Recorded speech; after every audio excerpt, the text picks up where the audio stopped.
Hello and welcome to today's lesson from the world's leading experts on confinement. That is our prison residents.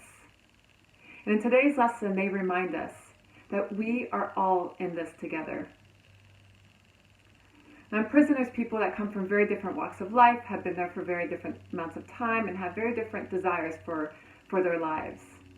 Yet, there is one idea that unites most of them, and that is that one day they wish to walk freely on the streets again. They might have very different ways of going about it, and actually can even have conflicting ways to go about it. But they've recognized the power that happens when they come together and start supporting each other and leveraging each other's strengths through it. One of the men on our team is essentially functionally illiterate, making it really hard for him to engage with all the paperwork, as well as clearly articulating himself when he's at the parole board.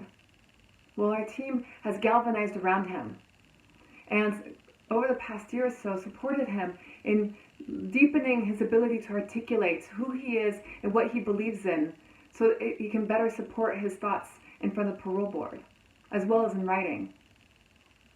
Another one is an absolute legal geek and loves diving into the law books to understand the intricacies of his case or other people's cases.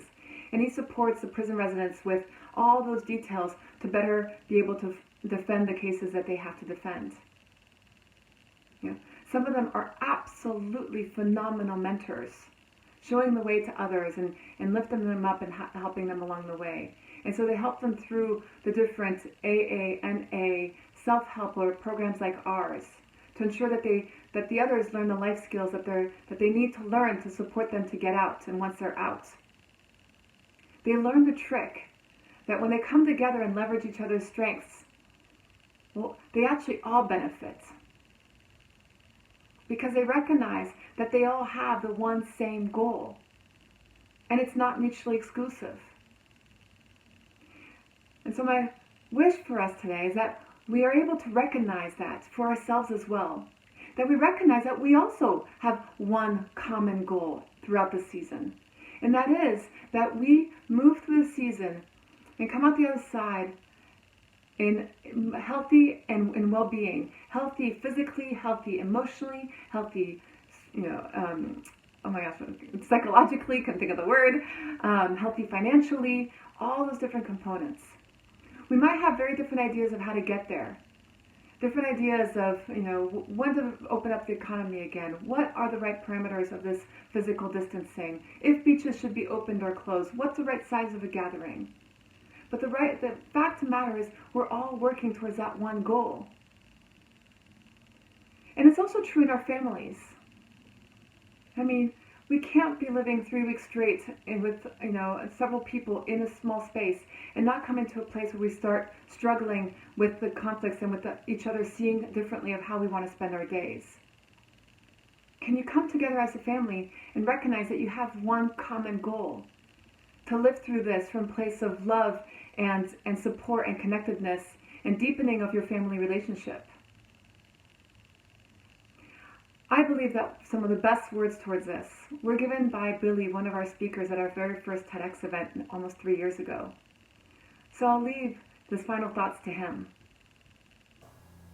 A great man once said, "Death isn't the greatest tragedy in life. The greatest tragedy in life is what dies in us while we are still alive."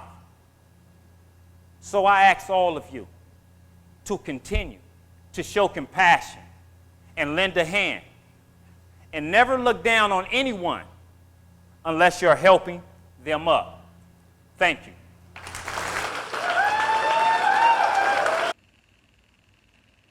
Thank you, Billy. The words that rung so true 3 years ago when you said that absolutely still ring true today, which might explain why you have 47,000 views or so on YouTube. So for all the rest of us, have this be an invitation that when you find yourself looking down on someone, have it be with the intention of raising them up. Have an absolutely brilliant day.